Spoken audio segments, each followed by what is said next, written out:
In this chapter, we are going to go on the Titanic. And I've just clicked word help. Okay, right. Author, presenter, blah blah blah, Jack Taylor. That's me. Woo! Right. Titanic, a Hook story. The Titanic was on its maiden voyage to the United States of America. It was on a healthy trip. Nothing could go wrong. The captain of the ship, Captain Lightning, could only imagine the amazing welcome he would get when he arrived. This will be my greatest contribution to the world, and that includes sliced bread. He didn't actually make sliced bread. I believe it was someone called Hovis. Meanwhile, somewhere where a famous ship sunk was a dinghy. Captain Cromwell Hook was on it in his everlasting dinghy. He had his everlasting ice cube maker. He had been there for the last 5 days, non-stop trying to find the perfect ice cube. All the bad ones Hook threw in the sea. A carrier pigeon carrying the day's newspaper came to Hook and dropped it on his lap. He picked it up and with a piece of paper and saw the heading that in 6 days the RMS Titanic was setting off on her maiden voyage. He saw a new world of piracy, so he picked up his hat, threw the ice cube into the sea, turned around and saw an iceberg created from all the ice cubes he threw in the water. He looked around him and said, "Well, with all this water around, nothing can come of this beastie." Hook grabbed a rope, climbed up onto his ship. "Aye, we're heading to Ireland now. Let's move!"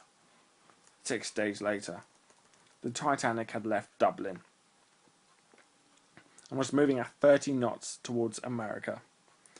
Hook was in his ship and he was heading towards the Titanic. Hook grinned. "Want to play chicken, dear? Well, I'm not moving."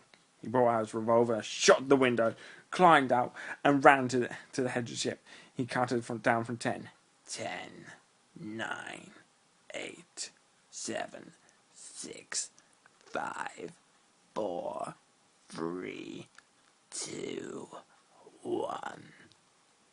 And he jumped, landing on the head of the Titanic. He pressed a button and the ship blew up. Miraculously, this does not actually injure any of the Titanic. "Now, people, there's no need to worry. I am taking over the ship." He's actually alarmed. The captain walked forwards and looked with a forced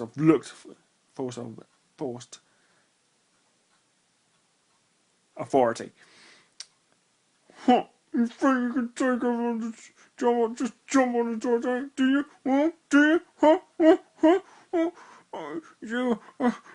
No ticket, no. Hook raised an eyebrow. "So you're gonna throw me overboard, are you?"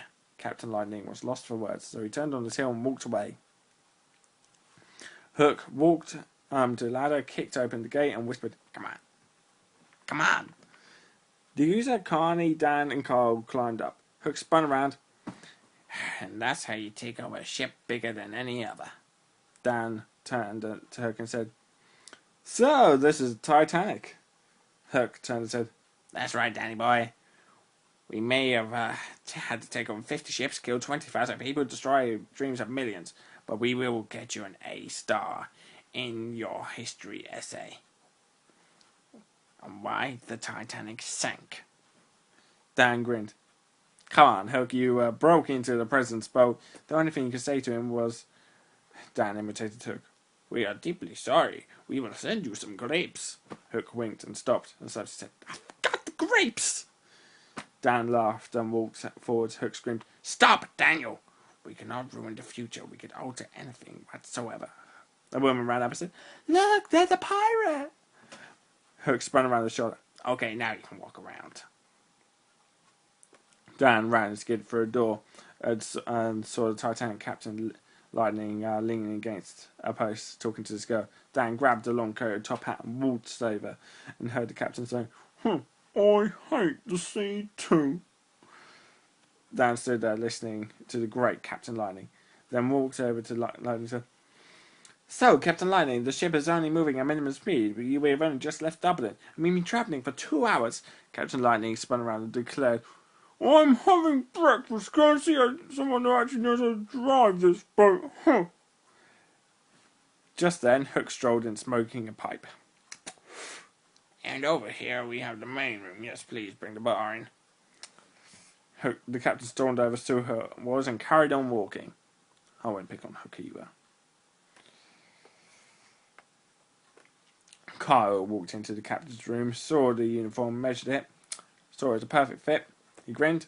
Kyle walked over to the captain's quarters, saw the second in command, Captain Murdoch. Kyle walked over, clapped the Murdoch on the back.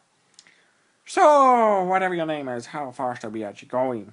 Murdoch turned to him and said, well, sir, 1 minute, 1 minute, you're not Captain Lightning. Kyle grinned smart. No, but I'm the next best thing. Murdoch seemed to accept this statement because he said, well, Captain. Kyle said, Saunders. Captain continued, Captain Saunders, we've been travelling at 30 knots. Kyle nodded, pretending to understand those words. And how fast can this piece of metal, ship, go? Lovejoy replied. It's actually meant to say Murdoch, but I got that wrong. 250 knots, sir. Kyle nodded. Well, Murdoch, let's see what she can do. Murdoch walked over and pressed the lever. Full speed ahead. Carney was walking around he saw a man in his early 20s stretching. Carney whistled, sketching. Carney whistled and walked over. Say, old friend, how about go out? The man looked up. I beg your pardon? Carney looked at him and said, sorry, what is your name? The man said, Jack Dawson, yourself. Carney shook Jack's hand. Carney, Jack whispered. Odd name. Carney heard the whisper. Listen, idiot, it's not my real name. Jack laughed. Anyway, Carney, see you around. The best be off, Us third classes.